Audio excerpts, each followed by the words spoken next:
Hi everybody, this is going to be my first YouTube video, cooking related, and I thought I'd start off with something really simple on stuff about a chef knife. So first we're going to get our cutting board set up. Now one of the things you want to do is put something underneath your cutting board, like a wet paper towel, to make sure that it doesn't slide around. Not a lot of people do that. There's a lot of injuries that happen because of it. I always recommend either wooden or plastic or bamboo of some kind. I do not recommend glass or some of those like harder surfaces just because they can mess up your knife. Got the chef knife here.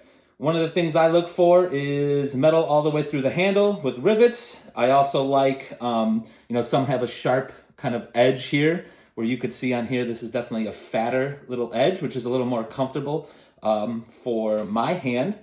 Now, sometimes I do, hold the chef knife like normal. I also use a pinch grip is what it's called. I don't know if that's the real deal, but I am showing you how I do things. Some people might say it's wrong. I don't care, but that's how I find it a little more comfortable and I get a little more control.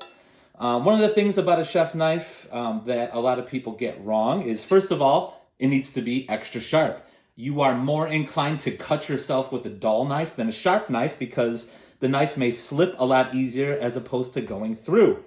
The other big tip is that a lot of people just up and down when they're cutting. Now, yes, with mushrooms, and you've seen chefs do stuff really quick, but a chef knife actually, and any blades, have actual little teeth on the edge there, okay? So those teeth will help you cut. So you should be doing a motion such as this to get through whatever you're cutting, and I'm gonna use an apple. To keep a knife relatively sharp, you're going to want to use a honing steel. One of the things that I do differently than some other chefs is some people cut into it, which works perfectly fine. Some people may cut into it outwards. I actually do it backwards, which has always worked just fine for me. Now, one of the things too is if your knife is incredibly old and incredibly dull, all those little teeth I was talking about are going to get bent, they're going to get broke, and no amount of using this will get it sharp again. So you may need to use a dry stone, wet stone, tri-stone to get a new edge on it.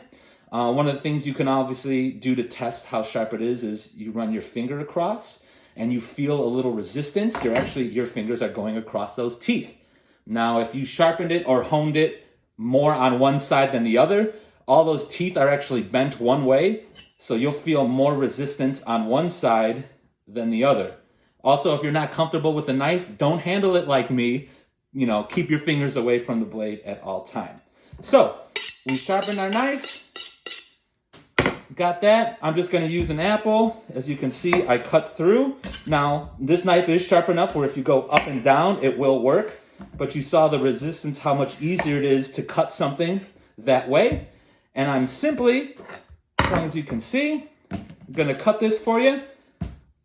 Tip to not cut your fingers is don't put your fingers where the knife is. It's that simple. So what I do, that knife is butting up against my fingers, and that is actually controlling. As you can see, my fingers, I already cut it. I wasn't even paying attention.